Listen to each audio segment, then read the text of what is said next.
કે ભાગ્યાઓનું શું, ખેડૂતોને કેટલું મળશે, ઉપરના લેવલથી નીકળી ગળાઈને છેલ્લે કેટલું આવશે, કે પછી ઉપરના લેવલથી જેટલું નીકળે છે એટલું જ ખેડૂતોના હાથમાં પહોંચશે? ઘણા બધા સવાલો છે. પાછલી વખતના પણ ઘણા બધા એવા આપણી સામે ઉદાહરણો છે. અત્યાર સુધીનું સૌથી મોટું રાહત પેકેજ જાહેર કરવામાં આવ્યું હોય તો 3,900 કરોડ રૂપિયાનું એ પેકેજ જાહેર કરવામાં આવ્યું હતું. પણ એ પછી પણ ખેડૂતોના હાથમાં જાણે મજાક થઈ હોય પૈસા આવ્યા ત્યારે એવું લાગતું હતું, કારણ કે ઘણા બધા ખેડૂતો એવા હતા કે જેમને મળ્યું નહોતું. આ બાજુ ટેકાના ભાવે ખરીદી પણ સરકાર દ્વારા શરૂ કરવામાં આવશે અને જે જણસ પલળી છે એ જણસ સુકાય એના માટે આટલા દિવસનો સમય આપવામાં આવ્યો છે. આજે 5 તારીખ છે અને બીજા 4 દિવસ પછી એટલે કે 9 તારીખથી આ ટેકાના ભાવની ખરીદી શરૂ કરવામાં આવશે. 125 મણ જણસ ખરીદવામાં આવશે અને 125 મણ જણસ સુધીની એ લિમિટ બાંધવામાં આવી છે. એમાં કોઈ બાંધછોડ નહીં કરવામાં આવે એ સ્પષ્ટતા કરવામાં આવી છે. કેન્દ્ર સરકારના જે ધારાધોરણો છે એ પ્રમાણે જ જણસની ખરીદી કરવામાં આવશે. પછી એ મગફળી હોય કે પછી અડદ હોય કે સોયાબીન હોય એ બધાની ખરીદી કરવામાં આવશે. એટલે ખેડૂતોને સવાલ અત્યારે એ છે કે જેમની જણસ પૂરેપૂરી બરબાદ થઈ ગઈ છે, જેના પાથરા પડ્યા હતા ખેતરની અંદર, જેમની જણસ ઉગી નીકળી છે, મગફળી પાથરા હતા, ઘણી જગ્યાએ અંદર પણ રાખી હતી અને એમાં પણ વરસાદ છાપરા નીચેથી પણ બધું જ વહાવીને લઈ ગયો હતો. એ જેટલી મગફળી બચાવી લીધી એ પણ ઉગી નીકળી છે. તો એ મગફળીનું હવે ખેડૂત કરશે શું? સવાલ એ છે. ભરતભાઈ મારી સાથે ફોનલાઈન પર જોડાયા છે. ભરતભાઈ એક ખેડૂત છે. ભરતભાઈ, જે ખરીદીની વાત કરી છે સરકારે, હવે 9 તારીખથી ખરીદી ટેકાના ભાવે થશે. એક ખેડૂત તરીકે શું આશા છે? આ ચોમાસામાં તમે શું ગુમાવ્યું અને ટેકાના ભાવથી કેટલી મદદ મળી શકશે? સાહેબ, ટેકાના ભાવની જે 1લી તારીખની વાત હતી એમાં ઘણા ખેડૂતોને જે વરસાદ પહેલો લઈ લીધી હતી એ લોકો રાહ જોઈ રહ્યા હતા. પછી તો તારીખ તો જાહેર કરી નહીં. હવે 9 તારીખની વાત છે.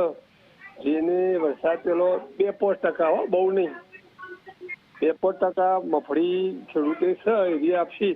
બાકી હવે જે નવો માલ છે, હાલ જે મગફળી ખેતરમાં છે એ તો હવે શક્ય જ નહીં કે ખેડૂતો આપી શકે, કે બધું કોઈ ગયું છે. ભલે અમારા ઉત્તર ગુજરાતમાં વરસાદ ઇંચમાં ઓછો છે પણ સતત અઠવાડિયું પડ્યો એટલે ઉગી એટલે ફેલ જઈ, બરોબર છે. એટલે એ મગફળી તો અમારા ઉત્તર ગુજરાતમાં તો લગભગ મગફળી હવે ટેકાના ભાવથી 9 તારીખે સેન્ટર ચાલુ થાય તો હાલ ખેતરમાં છે મગફળી ઉપલબ્ધ થાય એવી નથી. એટલે હવે એમાં કોઈ બોછોડ થાય તો ભાઈ અમુક ડેમેજથી મગફળી સરકાર ખરીદે તો ખેડૂતો આ જો સુકાય, પાથરા સુકાય અને એમાંથી શક્ય થાય તો મળે. બાકી ટેકાના ભાવથી 9 તારીખ ચાલુ કરે તો ખેડૂતોનું જે લાઈન લાગવાની તે લાઈન હવે લાગવાની નથી. એમાં કોઈ સુધારો લાવું કાનૂનમાં કે ભાઈ આવી મગફળી ખરીદીશું, બરોબર, તો શક્ય છે. પણ 9 તારીખે તો આ ખેડૂતની મગફળી બજારમાં જાય એવી જ નહીં. જે પલટી છે તો એ પહેલી 2% ખેડૂતે લીધી હતી એ મગફળી જાય એવી છે. અને તો એ પછી બધી જગ્યાએ સેન્ટર નહીં કરવાના. અમુક હજુ જિલ્લામાં આટલો કરશે, બીજા કરશે, મોગ થશે ત્યાં કરશે. એટલે આ તો હવે સરકારના શું નીતિ છે અને કઈ રીતે લેવી છે સરકારની નીતિ પર આધાર મગફળી ફેલ રિજેક્શન આવે એટલે ખેડૂતો કંટાળી પર લઈ ના જાય. જી હા, એટલે એમાં છે ને ભરતભાઈ, એક સ્પષ્ટતા એ છે કે સરકારના જે ધારાધોરણો છે કેન્દ્ર સરકારના, એમાં બાંધછોડ નહીં કરવામાં આવે અને જે ક્વોલિટી પ્રમાણે ખરીદી થાય છે એ જ ક્વોલિટી પ્રમાણે ખરીદી થશે. પણ ઘણા બધા ખેડૂતો એવા છે કે જેમાં 70-30નો પણ રેશિયો છે, જેમની મગફળી વહેલી નીકળી ગઈ હતી, એમણે મગફળી કદાચ વ્યવસ્થિત રાખી દીધી છે, એ બચી પણ ગઈ છે. 125 મણ મગફળી અથવા તો 125 મણ કોઈ પણ જણસની ખરીદીનો જે સરકારે એક નિયમ રાખ્યો છે એનાથી ખેડૂતને કેટલું ફાયદો કે કેટલું નુકસાન, શું લાગે છે? હવે તો સરકારે 125 મણનો રેશિયો ના રાખવો જોઈએ, 200 મણનો મિનિમમ કરવો જોઈએ. કે હવે બજારમાં જે એના સરકારના ધારાધોરણ મુજબ મગફળી ખરીદવાની વાત કરી, ક્વોલિટીની વાત છે, તો બજારમાં એટલી મગફળી ઉપલબ્ધ થવાની જ નહીં.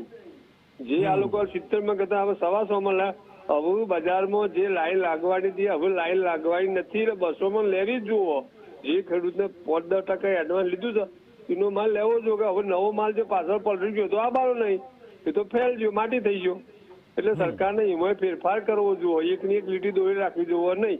અને જે હાલ જેના પાસે 2% કે 10% ખેડૂતની લીધી છે એની 200 મણ લેખે લેવી જોઈએ. 125 મણનું માપ કાઢી નાખવું જોઈએ. ધાર ધોરણમાં ફેરફાર કરવો જોઈએ તો જ પાછળ મગફળી થોડી ઘણી જાય. બાકી હવે માર્કેટમાં લાઈન લાગવાની નથી. બિલકુલ ભરતભાઈ, આપ અમારી સાથે જોડાયા એ બદલ આપનો ખૂબ ખૂબ આભાર. Thank you.